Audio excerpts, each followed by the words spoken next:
Alors, vraiment heureux d'être avec vous. Un petit air de Normandie, du Nord et un air de famille, parce que nous portons tous la même vie. Et ce matin, on va puiser aux sources communes, Nord, Sud, Est, Ouest. Nous faisons tous partie d'un royaume qui dépasse tout ça.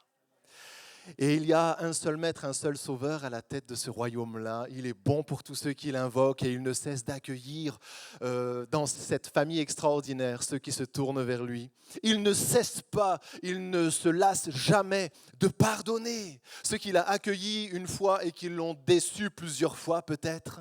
Et ce matin, pour nous tous, quelle que soit notre condition, les bras du Seigneur nous sont ouverts. Merci pour l'accueil, Marc et Ambre. C'était un bonheur de faire aussi meilleure connaissance avec vous. On t'a découvert, toi, Ambre, on ne te connaissait pas, je ne te connaissais pas. Marc, on te connaissait comme ça. Et on a passé du temps ensemble. C'était vraiment un grand bonheur. Allez, on est parti. Merci à la technique. Je ne sais pas s'il est possible d'avoir le diaporama en face de moi aussi. Ce serait vraiment merveilleux. Je voudrais vous parler d'un fondement commun à toutes les églises, de tous les âges. L'amour. L'amour, c'est notre besoin à nous. L'amour, c'est sa nature à lui. L'amour, c'est notre héritage à nous, l'Église. Et c'est aussi notre message. Ça ne va pas être plus compliqué que ça. Mais par la grâce de Dieu, j'aimerais tellement, évidemment, comme tout pasteur, que cette parole prenne vie dans nos cœurs, nous bouleverse, nous nourrisse, nous oriente, nous fortifie encore. On a prié beaucoup, on a loué beaucoup, mais on peut prier encore quelques instants. Seigneur, nous voudrions, alors que nous ouvrons la Bible, ta parole, nous voudrions te demander la grâce de voir cette parole prendre vie dans nos cœurs. Fais quelque chose, Seigneur, au milieu de nous. Seigneur, tu dépasses les apparences, tu ne regardes pas à ce qui frappe les yeux, mais là au fond de nos cœurs, dans la réalité de nos pensées, de nos peurs, de nos histoires, de nos blessures, de quoi que ce soit, nous prions pour que tu règnes dans le nom de Jésus. Conduis-nous aux sources des eaux de la vie, s'il te plaît, par ton esprit. Nous t'en rendons déjà grâce. Amen. Amen. Possible ou pas, histoire qu'on sache, ça va arriver. D'accord. On est parti. L'amour, notre besoin, le besoin de l'être humain en général. On a besoin de beaucoup de choses. Lorsqu'on met la télé en route, même au milieu de votre film, plusieurs fois, on vient vous dire hey, « vous avez besoin du dernier rasoir, hey, vous avez besoin de ce gel douche-là, vous ne serez pas heureux tant que vous ne l'aurez pas essayé. » On nous dit que nous avons besoin de beaucoup de choses. La vie, quand on la regarde avec plus de profondeur, nous montre que nous avons besoin d'amour. Dans les années 1966, un certain Ceausescu a pensé qu'il fallait faire de la Roumanie une nation industrielle comme aucune autre.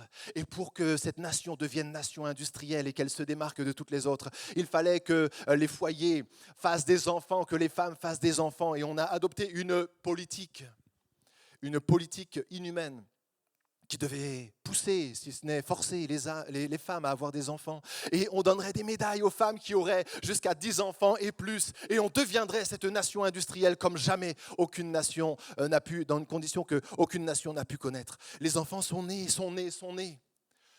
à tel point que certaines familles n'ont plus su comment faire face. Alors, Ceausescu a dit, mais ce n'est pas un problème, donnez-les-nous, on va ouvrir des institutions et on va s'occuper des enfants dont vous ne pouvez pas vous occuper. Et on a ouvert des sortes d'orphelinats terribles. Et ces orphelinats ont été organisés, puisque c'était parti pour devenir une nation industrielle, on a commencé à industrialiser l'enfance. Et on s'est occupé des enfants, on s'est assuré d'injecter le bon nombre de calories dans leurs petits estomacs, on s'est assuré de changer tant de fois par jour, on a tout optimisé et on s'est occupé des enfants comme avec des chaînes de nourrissage, avec des chaînes de soins. Et lorsque les enfants ont grandi, on a commencé à changer d'appellation. On n'a plus appelé ça des orphelinats, on a appelé ça des mouroirs. Et on a changé les enfants de mouroirs ou de catégories. Et il y avait littéralement, c'est une vérité, on catégorisait les enfants comme ça. Et il y avait les récupérables. C'était les meilleurs, ça. Il y avait les partiellement récupérables. On ne pourrait pas les utiliser pour toutes les tâches, mais on pourrait quand même réussir à en tirer une force industrielle. Et il y avait les irrécupérables. Pas de prénom, des numéros. Et des enfants qui sont devenus complètement fous.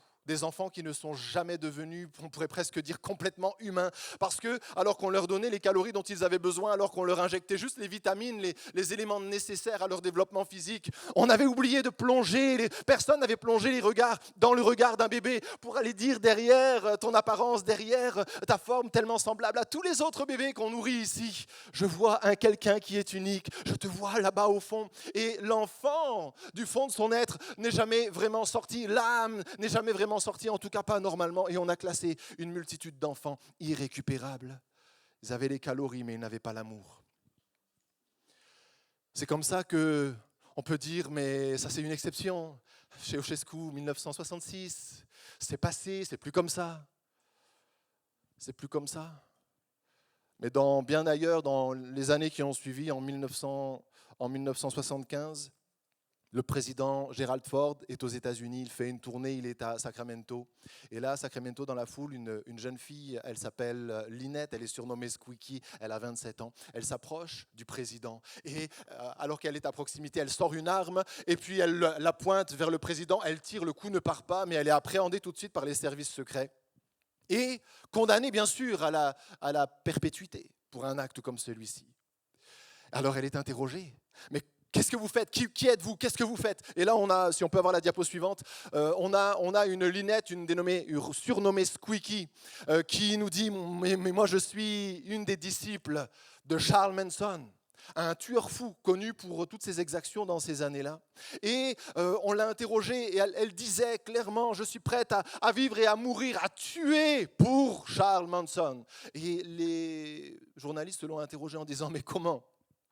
Comment une jeune fille sensée, 27 ans, tu as la vie devant toi encore. Comment une jeune fille sensée peut-elle être prête à tuer, à mourir pour un fou allié comme Charles Manson ? Et alors, elle revient sur sa vie et elle explique qu'elle ne s'est jamais sentie à sa place. Dans sa famille, dans son quartier, dans sa ville, dans le système. Et alors qu'elle avait encore seulement 15, 16, 17 ans, elle avait juré de donner sa vie pour celui qui saurait l'aimer. Un jour, elle croise la route d'un fou, mais un fou qui sait lui exprimer l'amour comme elle sait le ressentir. Et elle va lui vouer sa vie. Elle va devenir une activiste, elle va passer sa vie derrière les barreaux. Elle a été libérée en 2009, suite à un aménagement de peine. Mais ce besoin d'amour existe autour de nous, partout autour de nous. Le monde parle d'organisation, le monde parle de talent, mais les cœurs sont assoiffés d'amour.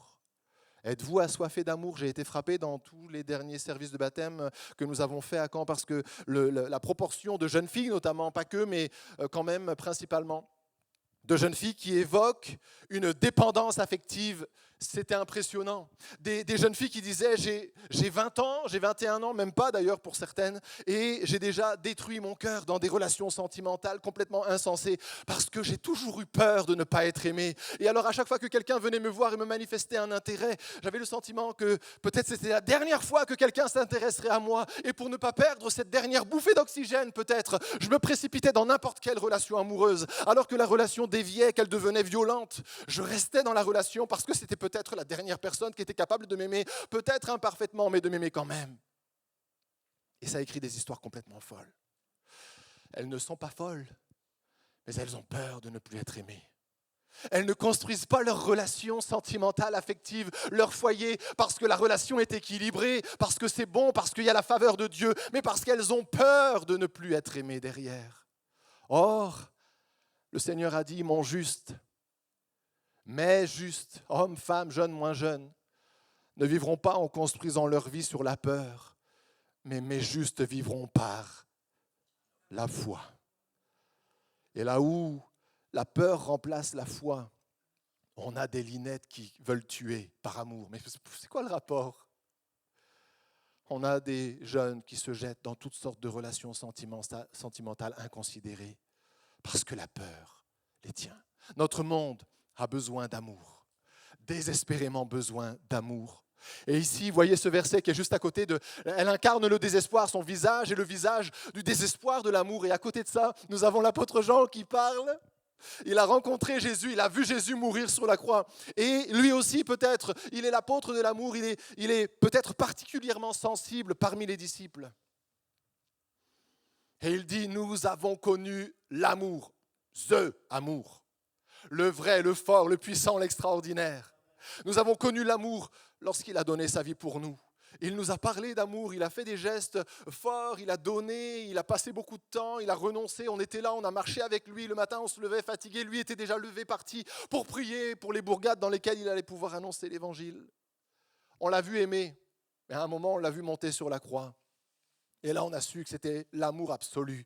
Parce qu'on peut faire plein de choses par intérêt. Ça semble être de l'amour, mais en réalité, derrière, il y a un intérêt qui se cache. Mais mourir, on ne peut pas le faire par intérêt. Parce que quand est-ce que tu encaisses l'intérêt si tu meurs dans ta blague ou dans ton jeu d'apparence?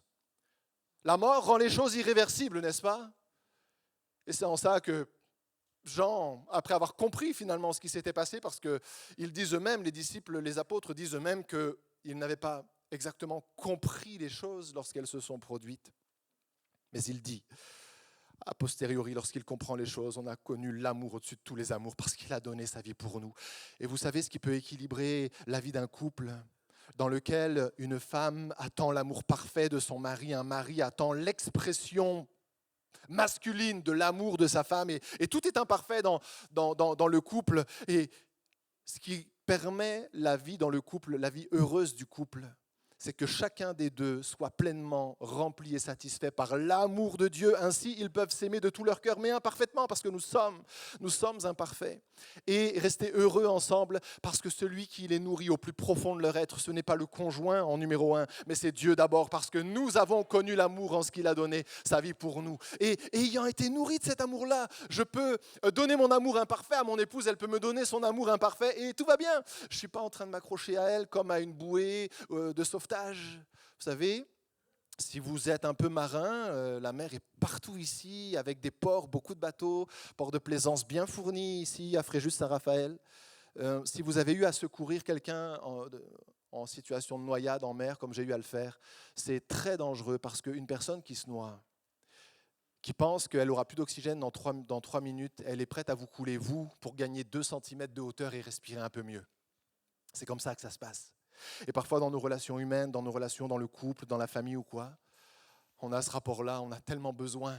Quand on n'a pas trouvé cet amour en Dieu, quand on ne s'est pas fondé sur cet amour en Dieu, on a tellement besoin d'oxygène que des fois on coule nos proches, notre conjoint, notre conjointe, parce qu'on a tellement besoin d'amour. Alors c'est si bon dans la vie, c'est si bon dans le couple de connaître, de recevoir l'amour de Dieu manifesté en Jésus-Christ, de continuer à investir, à se donner le plus parfaitement possible, mais de trouver là la satisfaction de ce besoin particulier. Diapo suivante, on peut continuer. L'amour, c'est sa nature. La nature de Dieu, notre besoin d'amour parle en fait de notre Créateur qui nous a créés à son image. Pourquoi? Pour engager une relation. Une relation avec nous, avec une capacité de réponse à son langage, et son langage était avant tout celui de l'amour.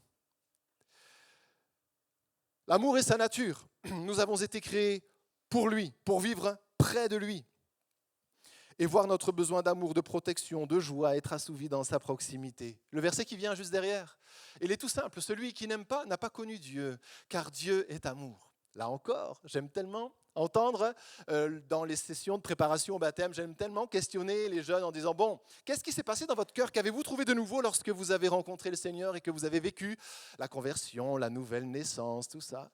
Et j'aime les entendre dire, oh, je sais pas, je me suis mis à aimer tout le monde. Envie d'embrasser les inconnus dans la rue, presque à pleurer en voyant l'église, les frères et sœurs de l'église, un amour qui les envahissait. Oui, parce que Dieu vient dans ton cœur et Dieu est amour et Dieu répand l'amour. Dieu n'a donc pas la réponse. Dieu est la réponse à notre besoin profond d'amour. Lorsque Dieu a créé l'homme, il l'a créé à son image. Lorsque l'homme a tout cassé, Dieu l'a aimé encore. Et c'est comme ça qu'on a ce deuxième verset qui nous rappelle que Dieu, même après avoir été, on pourrait dire, déçu, rejeté, a quand même tant aimé le monde qu'il a donné. Après l'avoir créé, après avoir perdu le monde dans le péché, il a encore donné son Fils unique pour que tous ceux qui s'étaient égarés puissent revenir à lui, qu'ils ne périssent pas, mais qu'ils aient la vie éternelle. Troisième point, L'amour, notre héritage. Là, on parle de l'Église. Tout à l'heure, on parlait d'un besoin qui nous traverse tous, nous caractérise tous. À partir du moment où nous naissons humains, le besoin d'amour nous caractérise. Ici, on parle de l'héritage de l'Église.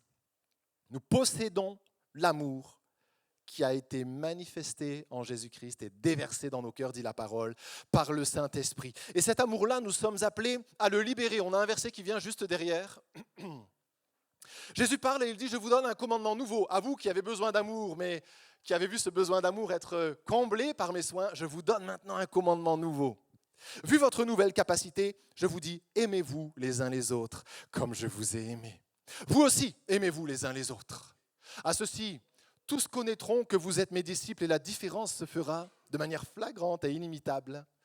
Ce sera comme le seau, le poinçon, si vous avez de l'amour les uns pour les autres. Amen. C'est notre héritage. Le commandement est nouveau. Je vous donne un commandement nouveau, mais il est comme éternel malgré tout. Parce que la Bible dit que même la loi qui a été donnée par Moïse 1400 années avant Jésus était déjà l'expression de l'amour. Car l'amour est l'accomplissement de la loi. En effet, dit l'apôtre, les commandements, tu ne tueras pas, tu ne commettras pas d'adultère, etc., sont tous réunis dans un seul, tu aimeras ton prochain comme toi-même.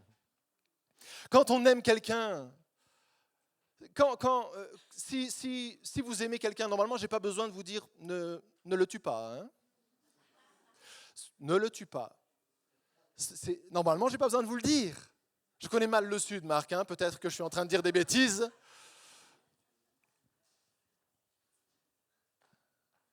Ça vient, à partir du moment où l'amour est là, il y a une sorte de garantie relative, il y a une garantie. Et la loi de Moïse, lorsqu'on comprend qu'elle est l'expression du cœur de Dieu, est une expression d'amour. Je vous laisse y réfléchir à tête reposée. Mais quand on comprend que la loi de Moïse n'est pas un contrat qui devait échouer, mais déjà une révélation croissante de la personne de Dieu et de son cœur, quand on adopte la bonne grille de lecture, on peut, je vous l'assure, s'émerveiller de la loi. Elle est l'expression de Dieu. C'est pourquoi Jésus dit, je ne suis pas venu l'abolir. Dieu n'a pas changé. Non. C'est vraiment l'expression de Dieu. Ça demeurera toujours l'expression de Dieu, même si c'est dans une approche particulière et dans une logique de révélation progressive. L'amour est l'accomplissement de la loi. Les religieux avaient pensé que le Dieu qui avait donné la loi aimait l'exigence. Et ils avaient rajouté, ah ouais, t'aimes l'exigence, Seigneur? Ah oui, tu ne ceci, tu ne cela pas non plus. Eh ben, on va en rajouter des exigences. Et les Juifs avaient ajouté des sur-exigences, des sur-lois. Et ils pensaient comme ça être agréables à Dieu parce qu'ils avaient cru comprendre que Dieu aimait les principes et les règles et qu'il appréciait de soumettre l'humanité à des règles dures. Alors ils avaient encore durci les lois en disant « Seigneur, t'as vu comment on se fait mal? On se fait encore plus mal que ce que tu avais prévu. Tu dois être content quand même. » Et le Seigneur dit « Vous n'avez rien compris. Je vous ai donné cette loi pour mettre des freins parce que vous alliez vous détruire dans la haine dont vous êtes capable, dans la jalousie dont vous êtes capable, dans la convoitise dont vous êtes capable, vous alliez vous détruire les uns les autres. Et alors que j'aime chacun de vous, j'ai mis des barrières à chacun de vous pour que vous vous aimiez et que là où manque l'amour, la loi vous garde du pire. » C'était ça la pensée de Dieu, mais ils ne l'ont pas comprise. Alors lorsque Jésus est arrivé plein d'amour et de grâce, les Juifs ne l'ont pas reconnu parce que leur compréhension de Dieu les porter vers un Dieu plein d'exigences, n'aimant pas l'homme, mais aimant les lois et les règles. Y a-t-il quelqu'un ce matin au milieu de nous qui se serait perdu dans les lois et les règles, qui n'aurait pas discerné un Dieu non seulement plein d'amour, mais étant amour? C'est la réalité. C'est un commandement nouveau et pourtant vieux comme le monde et plus encore, car Dieu est et a toujours été amour. C'est un amour. On continue avec une diapo ici qui nous permet de dire que c'est un amour désintéressé. J'aime, vous aimez certainement aussi 1 Corinthiens 13, avec quelques extraits ce matin. L'amour est patient. La patience envers nous-mêmes, on l'a en général. Hein. La patience dont on parle ici, c'est la patience envers l'autre, qui ne pense pas comme nous, qui ne fait pas comme nous, qui n'est pas rapide comme nous, qui n'est pas, tout ce que vous voulez. Et donc, c'est un rapport à l'autre. La patience, elle est intéressante dans un rapport à l'autre. L'amour est patient, il est plein de bonté. L'amour n'est pas envieux. On n'est pas envieux de soi-même. Enfin, j'espère que vous n'êtes pas envieux de vous-même. Je ne saurais pas comment interpréter ça. L'amour n'est pas envieux de l'autre. L'amour ne se vante pas pour se donner une sorte de supériorité par rapport à l'autre. On est toujours dans le rapport à l'autre. Il ne cherche pas son intérêt. Il n'est pas centré sur sa personne. Non, l'amour est donc centré sur, puisque ce n'est pas sur soi, l'amour est centré sur l'autre. L'amour est désintéressé. Je ne suis pas au centre de l'amour. Et l'amour que nous avons reçu pour héritage et dont la pleine expression est en Jésus à la croix est un amour désintéressé. Un amour pour les autres. C'est ça qu'on a vu. On continue, 1 Corinthiens 13, et on se laisse conduire et émerveiller. C'est un amour simple. Est-ce qu'il reste quelque chose de simple sur cette planète ? C'est un amour simple. L'amour ne soupçonne pas le mal. Il ne se dit pas, tiens, si on fait une deuxième lecture des choses, une troisième lecture, si on ouvre le double fond du tiroir, puis le triple fond, l'amour est simple. C'est quand même bien les relations simples. L'amour est simple. L'amour ne soupçonne pas le mal. Tu m'as dit ça ? J'ai pris ça comme ça. Je l'ai entendu, je l'ai cru, dans cette sorte de simplicité. Parfois, le choix de la simplicité nous amène aux frontières de la naïveté. Mais je préfère être naïf que dur. Il faut faire des choix à un moment. On tombera tous dans quelque chose. Vous tomberez... tiens, vous parlez des fois à votre voisin ? Allez, parlez-lui, dites-lui un petit coup de coude, vous lui dites, tu vas tomber dans quelque chose. Avec un air prophétique, vous lui dites ça. Allez-y, dites à votre voisin, tu vas tomber dans quelque chose. Tu vas tomber dans quelque chose. Maintenant qu'il vous a dit ça, vous lui dites, prophète de malheur, je refuse cette parole. Et pourtant, nous tombons tous dans quelque chose. Est-ce que vous aimez l'équilibre ? Est-ce que vous aimez ce qui est juste, ce qui est droit, ce qui est pur ? Vous aimez ? Moi aussi, j'aime. Et pourtant, je dois admettre que je suis toujours à côté. Pas loin, mais à côté. On ne fait jamais que passer, vous et moi, par la perfection sans jamais y demeurer. C'est la condition avec laquelle il nous faut cohabiter, tout en cherchant toujours à progresser, à être plus près de Jésus. On tombera tous dans quelque chose. Je préfère tomber dans un peu de naïveté et donner trop. Être trop simple, trop crédule à un moment ou à un autre, que de tomber de l'autre côté dans la suspicion et la dureté. Parce que l'amour n'est pas dans la suspicion et la dureté. On doit tenir des positions. C'est dans nos fonctions, Marc, c'est dans nos fonctions, tous les référents ici. Tenir des positions, tenir des lignes. Mais jamais par dureté, jamais par lassitude, jamais par amertume. On est éclairé par la parole sage de Dieu, mais c'est par amour que nous appliquons la parole à nos vies d'abord, à nos foyers, à l'Église, à ses services. L'amour, simple. On continue. L'amour résiste à tout. L'amour, le vrai, excuse tout. Il croit tout. Il espère tout. Il supporte tout. Et la conclusion qui vient derrière, c'est en fait, l'amour résiste à tout, ce qui fait qu'il ne périt jamais. L'amour demeure. On a tous été éprouvés dans l'amour qu'on a pu porter à des personnes autour de nous. On a tous été éprouvés. Mais nous devons croire par la foi que l'amour qui a été déversé en nous par le Saint-Esprit ne meurt jamais et que même si nous avons été blessés, déçus, mis en face de nos échecs, parce que notre façon d'aimer n'a pas toujours été parfaite non plus, il ne faudrait pas voir seulement que les défauts des autres, nous devons admettre que l'amour que nous avons reçu peut survivre à tout. Je peux être aujourd'hui dans l'amour, je peux être demain dans l'amour, après-demain, à 40 ans, à 50 ans, à 60 ans, à 70 ans, et plus si vous voulez. L'amour que le Seigneur a répandu en nous survit à tout. Je refuse à un moment de dire, là, ça y est, j'ai rencontré la limite du supportable. Non, parce que l'amour que le Seigneur m'a donné, dont il m'a animé, survit à tout. Je choisis donc à un moment soit la foi dans cet amour qu'il a libéré et répandu dans mon cœur, soit l'amertume. Non, je choisis, j'admets, je crois, je capitule même, et je crois qu'au-delà de ce type d'expérience que j'ai vécue, ce type de déception que j'ai vécue, ce type de découragement que j'expérimente, l'amour n'est plus naturel, l'amour n'est plus possible. À un moment, c'est encore, même dans la dimension de l'amour, c'est encore notre foi qui nous porte. Croyez-vous vraiment, vous aussi, comme je veux, me contraindre à le croire tous les jours de ma vie, que l'amour peut survivre à tout? Le croyez-vous? Si on le croit, c'est nos émotions que nous devons remettre en question. C'est nos expériences, nos blessures, nos déceptions que nous devons amener au Seigneur. Parce que si l'amour survit à tout, mes émotions, mes expériences, mes déceptions et tout le reste doivent être amenés au Seigneur. Ils n'ont plus autorité sur moi dans le nom de Jésus.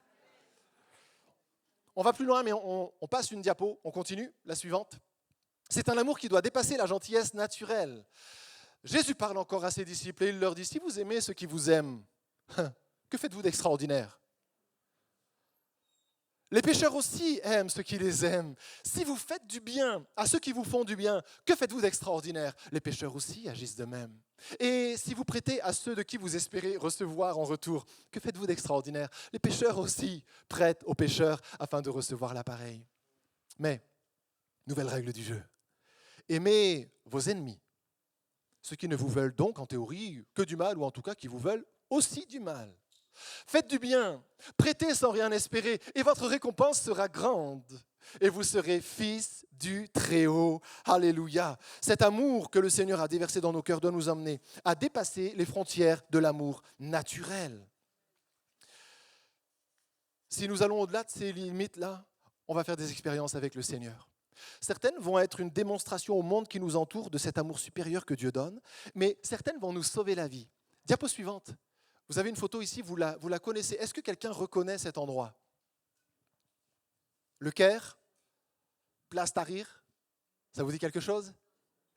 Printemps arabe, 2010, 11, 12. Ce moment où les pays, notamment Afrique du Nord, se soulèvent contre justement la domination de la loi islamique. Et on voit partout la jeunesse notamment qui se révolte et elle remplit pendant des mois, elle remplit la place Tahrir. Il y a une révolution contre l'ordre de la loi, la domination de la loi islamique, une aspiration à une forme de démocratie, à une liberté qui permettrait notamment à cette jeunesse de vivre une vie d'épanouissement. Le but, l'idéal qui est défendu là, c'est la démocratie. Ça ne se passe pas tout à fait comme ça. Ça ne se passe pas tout à fait comme ça. Et en 2019, nous recevons un représentant de Portes Ouvertes qui œuvre dans l'église persécutée, vous connaissez certainement. Et voici ce que le témoin en face de moi raconte, et je vous restitue le récit. C'est le printemps arabe, et dans cette période-là, déjà, les signes de déception arrivent parce que, au lieu de la démocratie, avec ce que la jeune génération en attend, au lieu de la démocratie, finalement, c'est une dureté qui s'intensifie. Une intensification des choses qu'ils espéraient voir disparaître. C'est vraiment pénible à vivre, c'est compliqué. Et au milieu, là, tout près de la place Tahrir, il y a une église presbytérienne. Elle est historique, donc elle est bâtie comme on pouvait la bâtir dans le passé. C'est une église, un bâtiment avec un haut clocher et une croix. En pays musulman. Elle existe là, près de la place Tahrir. Et dans la prière, alors que le printemps arabe commence à décevoir la jeune génération, l'Église prie, parce qu'une Église, ça prie, n'est-ce pas? Et l'Église prie. Et dans l'Église qui prie, des hommes, des femmes disent, Seigneur, qu'est-ce qu'on peut faire dans cette génération? Elle a espéré, maintenant elle est sur la pente de la déception. Puis il y a un homme qui dit, j'ai une idée, je crois qu'on pourrait faire quelque chose. On pourrait faire une grande banderole. Et à la sortie de la mosquée, on étendrait la grande banderole et ce serait juste écrit, nous sommes chrétiens et nous aimons les musulmans. Alors, peut-être qu'on peut faire mieux, hein. Mais c'est la première idée qui passe par leur tête. Et dans un débordement d'amour, ils disent, on va faire ça. Et ils sont là, et ils déploient à la sortie de la mosquée la grande banderole avec un grand sourire, en regardant tout le monde, juste pour dire, on vous aime. On ne sait pas quoi vous dire, mais on vous dit, on est chrétiens et nous aimons les musulmans. Alors après, il faut aller un peu plus loin. Il faut aller un peu plus loin. Et quand les rassemblements ont lieu, il y a aussi la répression des forces de l'ordre, et il y a beaucoup de blessés. Alors ils disent, si on aime notre prochain, indépendamment de on est chrétien ou pas chrétien, il faut qu'on en prenne soin. Et ils deviennent des bons samaritains. Ils ouvrent l'église, ils placent des lits, ils rassemblent toutes les forces vives de l'église dans leur capacité de soins médicaux. Et ceux qui sont blessés, d'une manière ou d'une autre, dans les rassemblements, ils les font entrer dans l'église et ils les soignent, ils les soignent, ils les soignent. Il n'y a pas tellement de conversion. Les choses ne s'arrangent pas vraiment, mais ils témoignent de l'amour. Ils ne sont plus avec la banderole seulement. Dans les gestes, ils montrent leur amour pour toute la population. Le temps passe et Un film sort, c'est un film à caractère blasphématoire, il sort aux États-Unis et ça occasionne une montée d'émotions terrible dans tout le Nord, dans tous les pays musulmans. Et suite à ça, comment on appelle ça des États-Unis en Libye est mis à mort.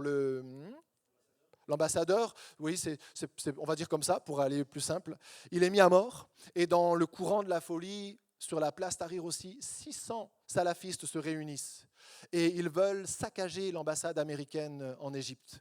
Ils veulent la saccager. Finalement, toutes les mesures sont prises. La place est protégée. Ils ne peuvent pas détruire ce qu'ils veulent détruire. Et ils voient l'église, ils voient le clocher, ils voient la croix en haut. Et ils réorientent leur haine, leur fureur. Et ils se mettent à taguer l'église mort aux adorateurs de la croix. Ils rentrent avec rage, ils détruisent tout, ils commencent à mettre le feu partout. Et le pasteur et une trentaine de jeunes sont à l'étage. Ils étaient en train de prier. Ils sont en train de prier. Et alors qu'ils priaient pour les perdus, maintenant ils prient pour eux. Ils disent, Seigneur, épargne nos vies, fais quelque chose pour nous. On connaît cette fureur qui peut animer les cœurs. Protège-nous, garde-nous. Et ils entendent tout le monde qui monte, qui commence à passer aux étages. Et puis il se passe ceci, c'est qu'au milieu de la foule, il y a des voix qui s'élèvent. Arrêtez!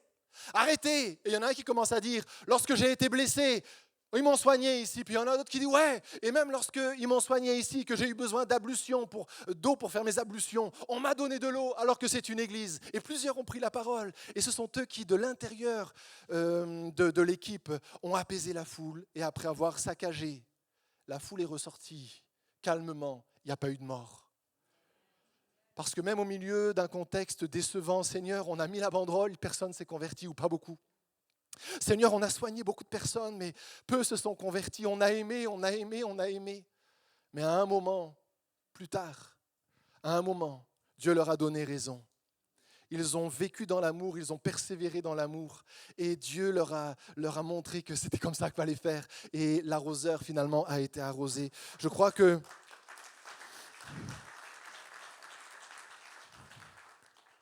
y a une bénédiction pour chacun et chacune d'entre nous, si nous persévérons dans l'amour.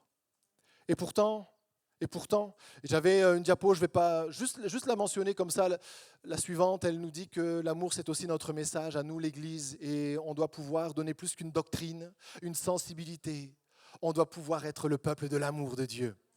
Il faut continuer à l'exprimer, il faut le partager autour de nous. Je voudrais terminer, je chante ce point-là, en disant que l'amour peut s'user. L'amour peut s'user et on peut vivre l'usure de l'amour.